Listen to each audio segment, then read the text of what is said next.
We always say the beauty of this business is in the relationships, and a little while back I had an opportunity to bring in a number of my friends to speak to our agents, to really share with them some practical things they could do in their business. But you know, sometimes what we say to our agents is that real estate is what we do, it's not who we are. And so I actually had the opportunity for one of my best friends in the business, Mario Mitchell, out of Charlotte, North Carolina, to come in and really tell his story. This is an impactful story. Mario is going to talk about the fact of how he moved from being homeless to actually later in life becoming someone that actually now he and his team sold over 160 homes last year. This is one of those sessions that you're going to get a ton out of, and it's one of those that really, it's not just about real estate. This can affect your entire life.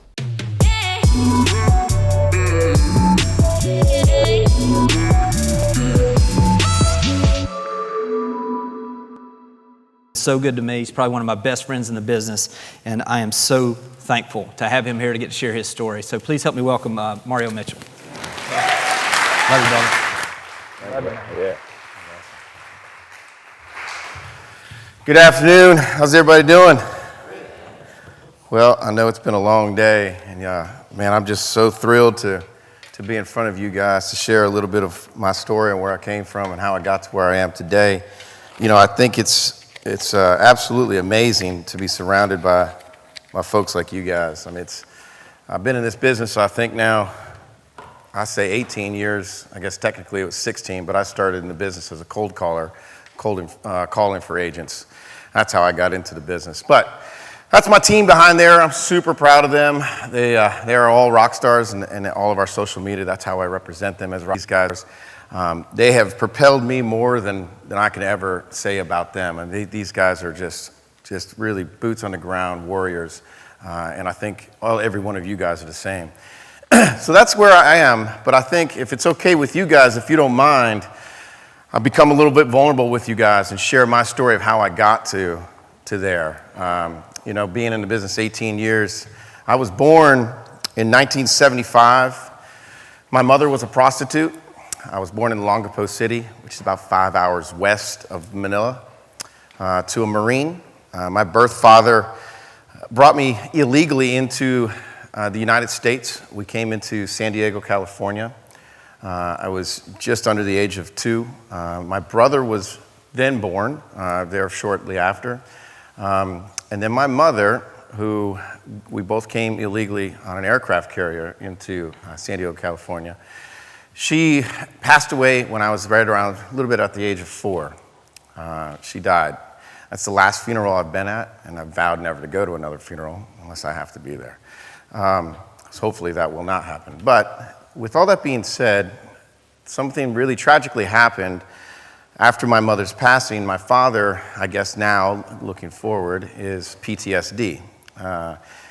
We were coming home, my brother and I were coming home, and we would walk, so because we didn't have a vehicle. We were kind of really poor. But we were walking home about a mile or so. I'm about 6 years old. This is Christmas Eve. We got in some trouble. My little brother stole a little cap gun from a gas station. They called the police. My father had to come down and talk to the police. On that Christmas Eve day, we got home and walked back home. My brother went to bed as normal. I was then asked to go to bed.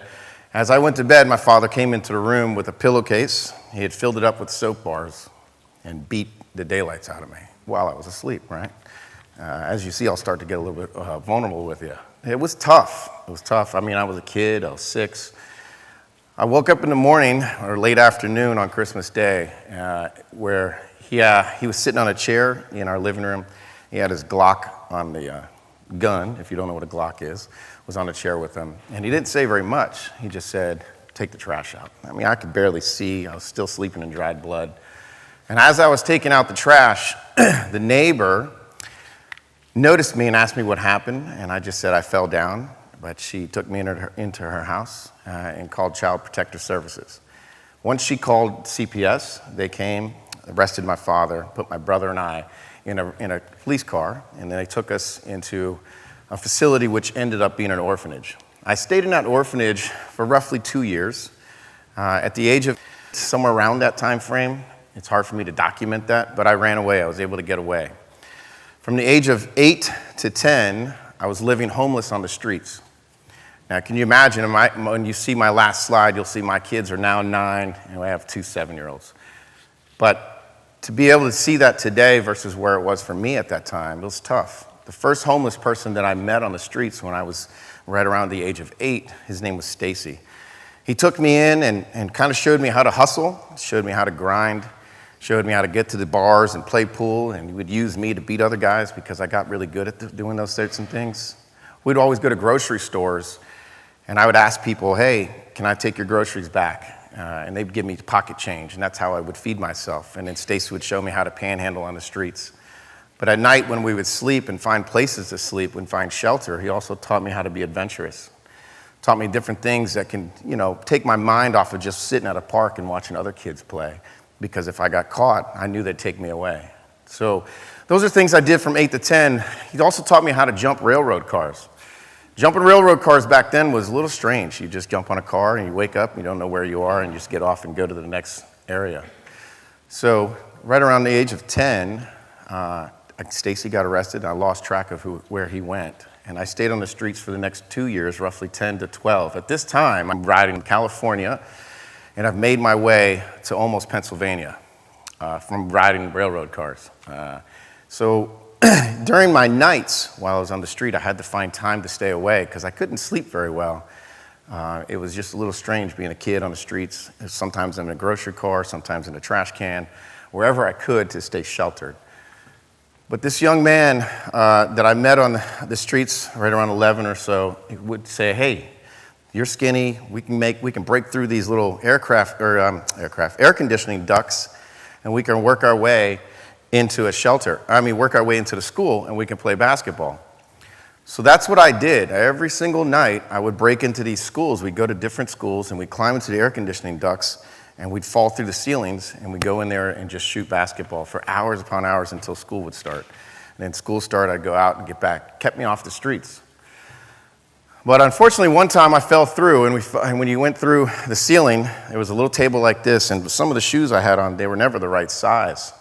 At this time, when I was at that age, my shoe was a size 9, but I was really a size 5. It was just the shoes that I found on the street. But I was walking the streets, and a police officer pulled over and asked me where I was going, and I said, I don't know, just taking a walk. And he asked to see the sole of my foot. So I picked up my shoe, and then I didn't know, I couldn't print, and he asked me what I was doing. I said I was just trying to walk home. He wanted to know where my home was. I couldn't give him an address. So he took me in, and that's where I got taken off the streets. He matched my sole to the table of the PTA table that I fell in off of the school. So when they took me in, they put me in a facility called Wiley House. Wiley House was a rehabilitation for runaways, troubled children, for violent kids. And in this facility, they tried to rehab us to get back into society, to go back into public school systems, get us into foster homes, and so forth and so on, or to put us back with our parents. My birth father, to this date, is still homeless and lives on the streets in Texas. I track him. I don't talk to him. I put money in an account. I can see he can take it out.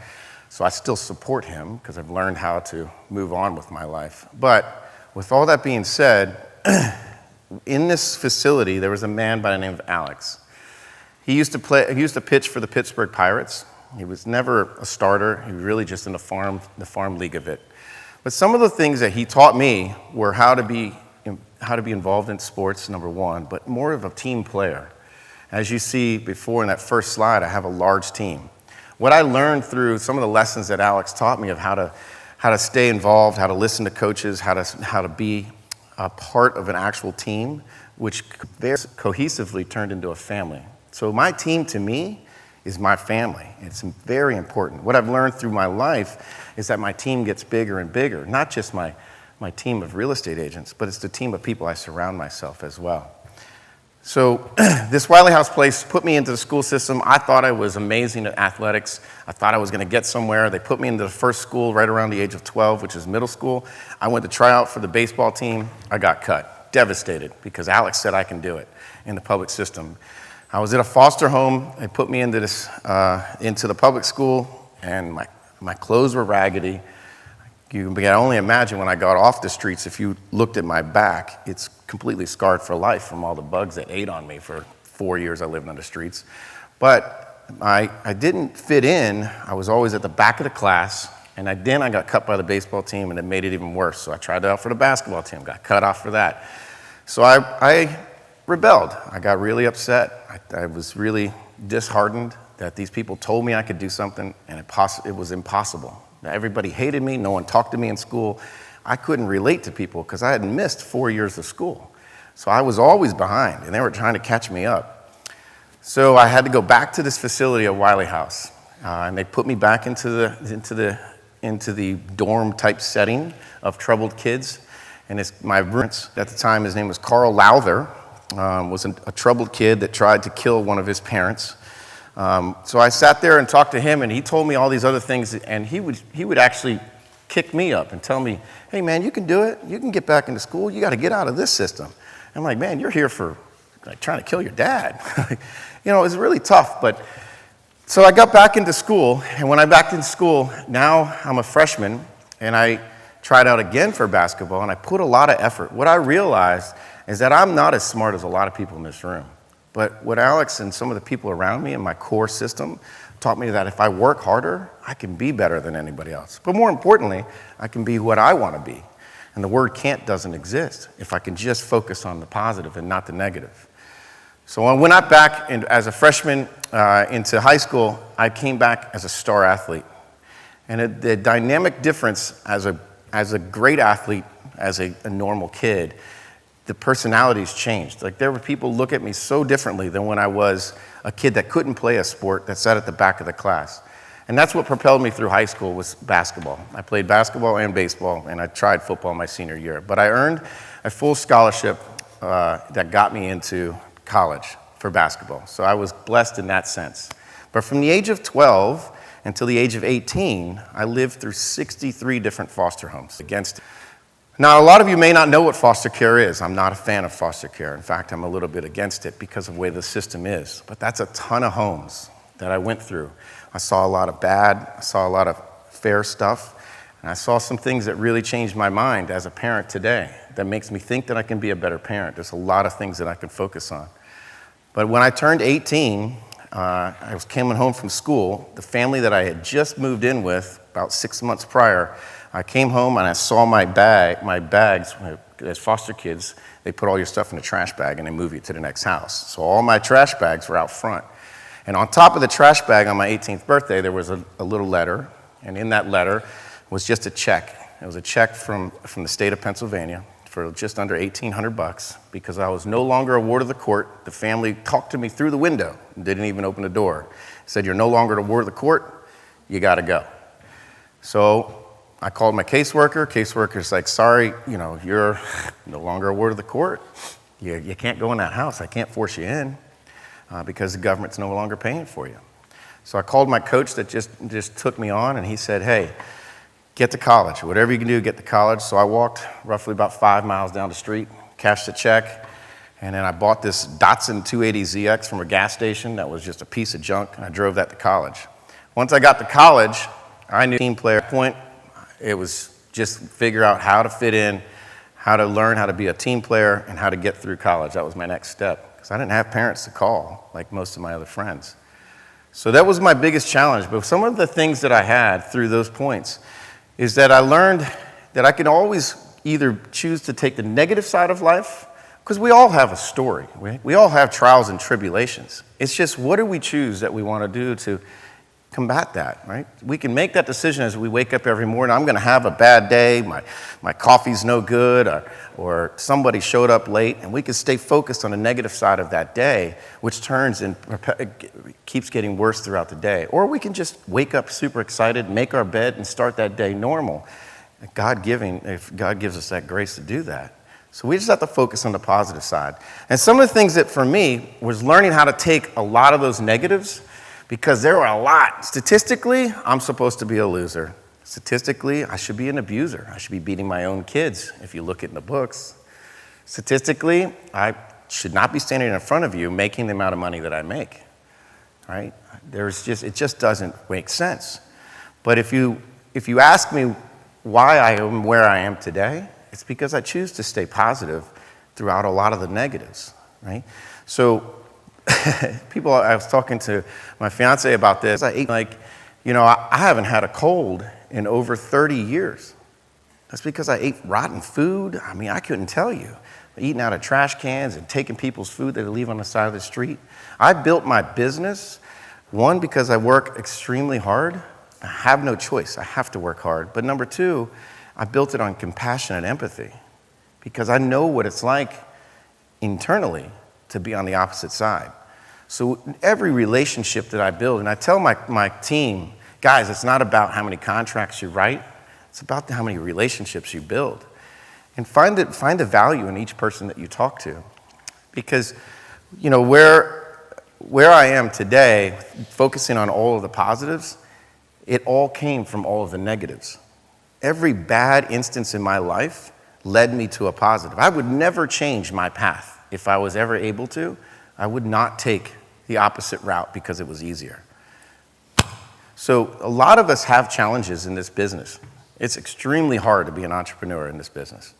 But with any person, as long as we just take the time to focus on the positives instead of the negatives, you can do anything you want to do in this world. Especially as a young father right now. I say young, but I'm almost 50. But with that being said, I have young kids, and I love that I can see where they are today versus it's just I was at that age. And sometimes I just have to go into a room and be private to myself because it's just, I'm balling out. And I hope that you guys take from the leadership that you have here today, because if it wasn't for leaders in my life, the people that took the time to teach me certain things, I would have never been able to grace this stage. Never. And I still feel humbled that I was even asked to come up on this stage and talk to you guys. You know, there are so many people that I can pick out of my life right now. In fact, Chad, who's my operations director, his family took me in at one point. That's how I met him. He's now my operations director. I brought him on 10 years ago. But there's a lot of people in my life that if you put a little bit of influence on me and made me feel a little bit of love, because that's the hardest thing to find and capture, I'll never forget it. Those that are close to me, and I've got, which is very odd coming from a kid off the streets as a homeless kid, I've got probably 15 really good best friends that have been in my life 20 plus years. Because if you are part of that, I'm going to be massively loyal to you once you come inside my circle. And as I grow my life right now, because I always say my life started at 12, I'm still a kid. You know, I'm living it up. I'm having a great time. But any decision now I make, it's always going to be out of compassion and empathy. One of the biggest things that I've built now moving forward into my business, in the last 8 years we've been very consistent with it, is giving back to our community. Community involvement for me now, it was hard because sharing my story was a little bit strange sometimes. People look at me and like, well, I didn't expect that. But I think it's important because all of us, like I said earlier, have trials and tribulations. We have challenges in our lives, and there's a time if we're not able to find a way to share our story and be vulnerable to those around us, especially the ones that we want to add some type of information back to you, you can't heal. The healing doesn't start until we're honest with ourselves. And there's always someone in the crowd that's going to take something away from the information that you share. So if we share that information and someone takes it and then they can propel themselves personally or professionally, you've just done something amazing. You know, only God usually does great things like that. So take the time, talk to people, get to open up with people sometimes and share a little bit deeper who you really are. And that's where I say building relationships is really what's going to build your business. So with that, the community involvement thing, I started this shoe drive that we've done now for about the last 8 years consecutively. We've brought on a large sponsor by the name of Bombas. And the reason why I do shoe drives is, as I told you earlier, I never had shoes that fit me. So I think I did this right. And lastly, I forgot to say this, so I apologize. The reason why I started sharing my story a couple of years ago, probably 10 years ago, is I realized that I wasn't alone. I wasn't the only person that was homeless in the room. Some of these names on this board, you guys will know, these are all successful actors, comedians. These names, If you don't know who they are, some may surprise you, some may not surprise you. But these were all folks that I've studied and read about that were homeless, that lived on the streets and found their way into some form of successful careers. And the reason why I picked these names is usually these names are very familiar to you. There's a ton of other names that you may not even realize that were homeless at some point in their life. A homeless person doesn't always necessarily be the extent of me living on the streets, under bridges, and things of that nature. A homeless person can also be a person that doesn't actually have the home that they consistently go home to, right? The irony of all this now is I help people find the homes of their dreams when all I ever did was dream of a home as a kid. But homelessness is also people that are just going couch to couch, or a single that you have just trying to carry her kids to the next home to make sure that they can get there. Doesn't always mean that you have to live necessarily on the streets. So those are some names if you know who they are. When you have a dream, you got to protect it 100%. But also, if you want something, you got to have the strength to just go get it. When I was a kid dreaming, the dreams I never thought that they would come through. But if I didn't have the leadership around me that said, just do it, just go out there and get it. If you want to be a basketball player, be a basketball player. And it didn't turn into the NBA. I'm a little bit shorter, even though I'm 6'2". There's some 6'2" guys out there. But I had fun. I earned my way to college. I don't have college debt like a lot of people around me do. So I did something good out of some would argue nothing. But with all that being said, the homeless shoe drive that we started 8 years ago, and I don't know if this is going to play, but we brought on a large sponsor by the name of Bombas Socks. They hit us with 2-3 years ago about $200,000 worth of donations, and that's kind of propelled us to the next level. Hunter also did a donation with us last year and this year, so we really appreciate that, Hunter. But the reason why the homeless shoe drive is important to me is because like I told you before, shoes were something for us as homeless people. These are the tires, these are our way of getting around. And that, for me, is the most important piece that I can give back to those that were around me. Because if it weren't for those homeless men and women that I spent time with when I was on the streets, I probably wouldn't be alive today. They protected me. I mean, when Stacy would sleep, and my fiance mentioned this the other day, I would fall asleep as a kid and his leg would always curl over me. And it never made any sense to me until I had my own children, and when I sleep with them, I do the same thing. He just wanted to make sure that I didn't escape, or not that I was trying to run away, but disappear in the night, but also make sure another person didn't snatch me because I was a child on the street. Little things like that turn into an amazing piece of my life. But with the homeless shoe drive, every year, what we do is we go into in Charlotte is the men's shelter of Charlotte. And I like to set it up and call it the Nordstrom Experience. We set up all of these chairs, and we bring in about 200 to 300 homeless men. We can't do women's shelter, unfortunately, because it's a women's battered shelter. I don't know what it is here in Florida. But what we do is we set it up, and then I have all of my staff, and we invite teenagers to come with us. And we take the homeless people's shoes off of their feet. We take their socks off of them. And it's not the most comfortable setting, but for them, it allows us to come to their level. Even as a kid at that age, no one even looked at me when I was that age. And when I would ask them for money, here's your money, groceries, 90% of the people never said, where are your parents? They were just like, here's your money, go away, right? And then now, for my kids and my family and my staff, I make sure that we have those conversations. We shake hands with those people on the street. We try to talk to them. And COVID's made it even worse because now we're not supposed to touch people or get involved in front of people. But they're human just like all of us. And some of them have stories that are just like me. They had a bad marriage.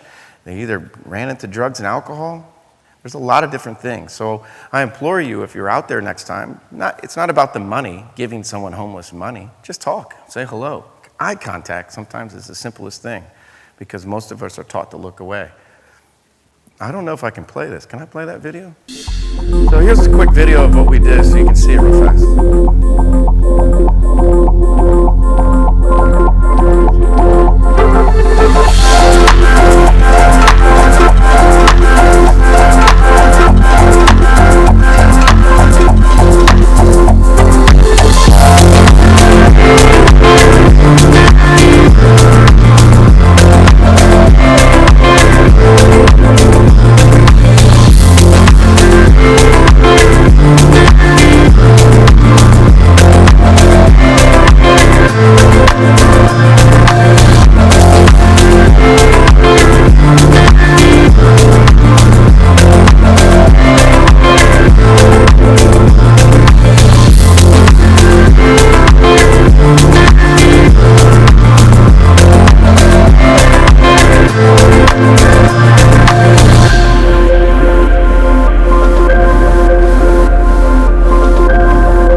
I think as most of you, when we all start to become successful in our business, if we just find another way to give back. I always tell everybody I can never give to real estate what real estate gave to me. And that's deep if you really look into what I'm saying. But what I mean by that is if we find a way to just give back to a community that's there, take the time to figure out where you want to be. The family that is helping with Sierra Leone, that's amazing. That's a whole nother level of help. But I think you have, like I said many times, the leadership that you have around you and some of the people inside this room, if you collaborate with each other to figure out how to transition your career into giving back, the more we give back, the more you'll receive, right? That's just a simpler way of living, but a life. If you put yourself in the position to help others, it not only just propel their business, but it will just propel our own business. Let's see if I can get to the next. I want to leave you guys with my favorite quote. This is something I'm going to have it behind me, but I'll read it to you real fast. Our deepest fear is not that we are inadequate. Our deepest fear is that we are powerful beyond measure. It is our light, not our darkness, that most frightens us. Your playing small does not serve the world. There is nothing enlightened and shrinking so that other people won't feel insecure around you. We are all meant to shine as children do. It is not just in some of us, it is in every one of us.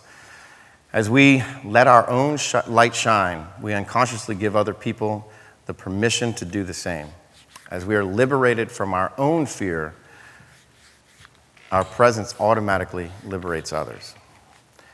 So I hope you guys appreciate everything that's been given to you guys here in Beach Properties, Berkshire Hathaway. You have, again, some of the best leaders in the business. I am very jealous of the staff that you guys have. We don't have that in the Carolinas. I think that's amazing. The relationships I've built redefined and with Hunter are priceless. And as these guys start to search the country to build more relationships with people like myself, I implore you guys to do the same. Get outside of your own little area here, and this is a beautiful area to be in, and just build business relationships with other areas, and you'd be surprised. A lot of us talk about referrals, and Andrew hit some great things, and Heidi did some great things, and Alicia did some things, and I think when you have all of that information, if you just find a sole purpose, for me, my sole purpose is to find a way to give back. I have to know how to treat those that gave me the opportunity to move a little bit forward. That's how I've built my business, and I hope you guys will take a little bit from what I've shared with you guys today. So I thank you a lot for allowing me to come up here and share my story with you. I hope it wasn't too graphic, but I'm here because of it. I wouldn't change that. And I hope you guys have an amazing 2022 and more moving forward. Thanks for watching the video. I specifically chose the video below for you because it builds on the one you just watched. I hope it's helpful, and I'll talk to you soon.